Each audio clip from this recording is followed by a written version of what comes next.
안녕하세요, 꽃뿌리입니다. 오늘은 데이터 사이언스를 공부한 다음에 꼭 해야 되는 것에 대해서 설명을 드리려고 해요. 결론부터 말씀드리면 데이터 사이언스를 공부한 다음에는 아웃풋을 만드셔야 됩니다. 대부분 이제 공부를 할 때는 인풋 위주로 공부를 하게 돼요. 강의를 듣는다든지 아니면 책을 본다든지. 하지만 실제로 데이터를 적용해서 뭔가 영향을 줄 수 있는 그런 결과물을 만드는 것까지 하지 않는 경우들이 많은데, 그래서 일단은 왜 아웃풋을 만드는 것이 중요한지 설명을 드리고, 어떤 아웃풋을 만들어야 되는지, 그리고 이렇게 아웃풋을 만드는데 중요한 팁에 대해서 설명을 드리도록 하겠습니다.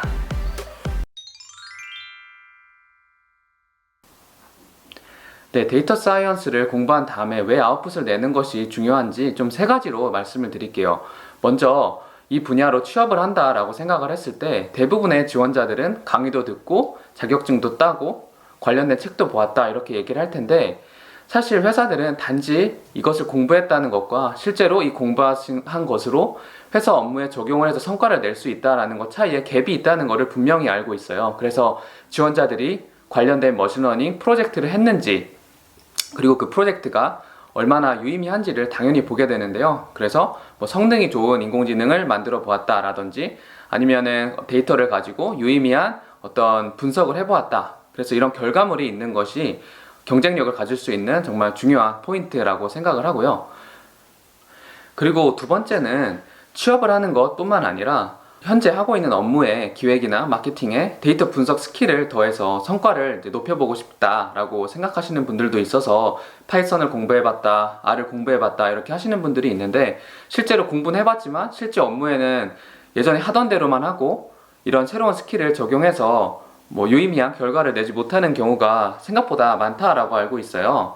이렇게 되는 가장 큰 이유는 배운 것을 어떤 좀 유사한 케이스에 직접 적용을 해보고 응용해 본 경험이 없기 때문에, 바로 배웠다고 해서 회사에 있는 데이터를 가지고 딱 그전과 다른 어떤 결과물을 만들어낼 수 있는 경우는 거의 없죠. 그래서 사실 뭐 파이썬이나 R이나 그리고 뭐 데이터 분석, 판다스나 넘파이를 사용해서 데이터 분석하는 스킬을 배우셨다고 하면은 실제로 관련된 산업의 어떤 데이터를 가지고 유의미한 어떤 결과들을, 인사이트를 뽑아내는 그런 분석 결과물을 만들어낸다든지 이런 것을 해보셔야 이제 실제 케이스에 적용할 수 있는 응용력이 생겨서 실제 업무에도 변화를 줄 수 있다라는 말씀이죠.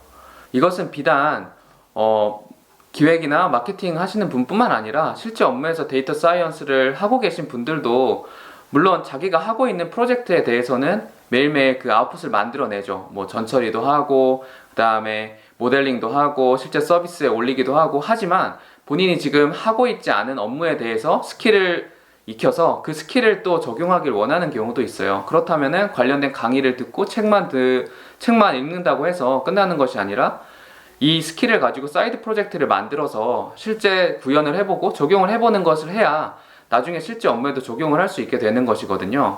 그리고 세 번째 케이스는 주로 이제 연구자들에 대해서 말씀을 드리면, AI 리서치, 뭐 연구를 하시는 분들은 주로 이제 석박사를 하신 분들인데요. 이제 대학원에 보면은 대학원마다 이제 박사 논문, 석사 논문 외에 뭐 퍼블리시를 뭐 저널에 아니면 학회에 몇 개를 해야 된다 이런 조건이 있는 것도 있고 조건이 없는 것도 있어요. 하지만 연구자로서 가치를 인정받기 위해서는 제가 생각했을 때 학교에서 꼭 뭐 저널에 뭐 2개 이상, 뭐 3개 이상 실어라 라는 얘기가 없더라도 본인이 노력을 해서 더 그런 저널이나 뭐 유명한 학회지에 연구 논문을 실는 것이 정말 중요하다라고 생각을 하고요. 네, 세 가지 케이스로 왜 아웃풋을 만들어내는 것이 중요한지에 대해 설명을 드렸는데, 무엇보다 중요한 거는 아웃풋을 내는 것 자체가 가장 좋은 학습 방법이기 때문이에요. 울트라 러닝이라는 책이 있는데 거기에 보면은 효과적인 학습 방법 중에 세 번째로 직접 하기라는 것이 나와 있어요. 직접 배운 것을 가지고 적용을 했을 때 가장 많이 배울 수 있다, 이런 내용들이 있어요. 그래서 실제로 적용을 해보는 것 자체는 커리어 상으로도 도움이 되지만 배운 것을 잘 익히고 자신의 것으로 만들 수 있는 방법이기도 합니다. 언뜻 제가 설명을 드리긴 했지만 데이터 사이언스, 인공지능으로 어떤 아웃풋을 만들어야 되는지 좀 케이스를 나눠서 설명을 드릴게요.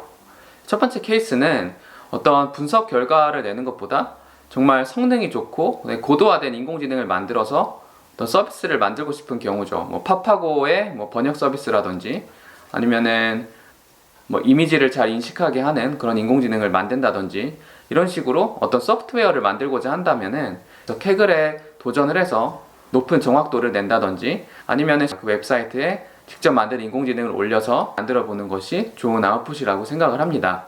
그리고 두 번째로 이렇게 인공지능 소프트웨어를 만드는 것보다 다양한 데이터에서 실제 어떤 의사결정에 도움이 될 수 있는 그런 패턴을 찾고 그리고 인사이트를 내는데 더 초점을 두고 싶으신 분들도 계실 거예요. 그런 분들이라면 이런 소프트웨어를 만드는 것보다 다양하게 관련 데이터를 수집을 하신 다음에 데이터를 통해서 아웃풋을 내는 거죠. 그 아웃풋은 상식적으로 생각하기 힘든 하지만 데이터로 나오는 그런 아웃풋들이 이제 결과물에 나오면 더 유의미하다라고 생각을 하는데요. 월마트에서 대표적인 사례가 남자들이 이제 맥주를 살 때 기저귀도 같이 산다 이런 아웃풋이 나왔거든요. 그래서 기저귀 옆에 그 맥주를 두면은 더 매출 상승에 도움이 되겠다. 이런 부분은 사실 데이터로 보지 않으면은 상식적으로 생각하기 어려운 관계인데 데이터를 통해서 이런 인사이트를 낸 거잖아요. 이런 식으로 실제 데이터를 가지고 인사이트와 결과물을 만들어내는 것이 도움이 된다라고 생각을 해요. 그리고 석사나 박사나 이제 리서치 쪽으로 아웃풋을 내고자 하는 분들은 아까 말씀드린 것처럼 논문을 저널이나 뭐 컨퍼런스에 내는 것이 중요한 아웃풋이라고 생각을 합니다. 사실은 이렇게 아웃풋을 내는 과정은 단순히 공부를 하고 이해하는 과정보다 더 힘들고 좀 고통스러운 과정인 게 사실이에요. 그래서 제가 팁을 좀 말씀을 드리면 제가 그동안 냈던 아웃풋들을 봤더니 뭐 캐글에 도전을 했다든지 논문을 냈다든지 아니면은 뭐 데이터 분석과 모델링을 해서 웹사이트에 올렸다든지 이런 유의미한 결과물이 나온 경우는 제가 혼자 한 경우는 없고 팀으로 함께 했어요. 그래서 뭐 지도 교수님이랑 함께 했다든지 아니면 컴퓨터 학원에서 같이 공부한 친구들과 함께 했다든지 아니면 데이터 사이언스 공부를 같이 한 친구랑 했다든지 이런 식으로 관심 분야 같은 사람들과 함께 했거든요. 그래서 혼자서 사실 이런 아웃풋을 만든다는 게 누구나에게 쉬운 일은 아니기 때문에 저도 마찬가지고요. 함께 할 수 있는 사람을 찾아서 같이 하는 것이 성공 확률을 높일 수 있는 팁이라고 생각을 합니다. 네, 지금까지 데이터 사이언스, 머신러닝을 공부한 다음에는 단지 공부한 것에 멈추지 말고 아웃풋을 만들어야 된다. 그것이 왜 중요하고 그리고 어떻게 활용될 수 있는지에 대해서 설명을 드렸어요. 분명히 이 과정은 쉽지 않지만 아웃풋을 만드셨을 때는 여러분들의 커리어나 아니면 진짜 지식을 자신의 것으로 만드는데 도움이 될 것이라고 저는 믿고 그렇게 생각을 합니다. 여러분들이 시간을 효율적으로 사용을 해서 공부하시는데 이런 조언이 도움이 되셨으면 좋겠고 오늘 영상이 도움이 되셨다면 구독과 좋아요 부탁드려요.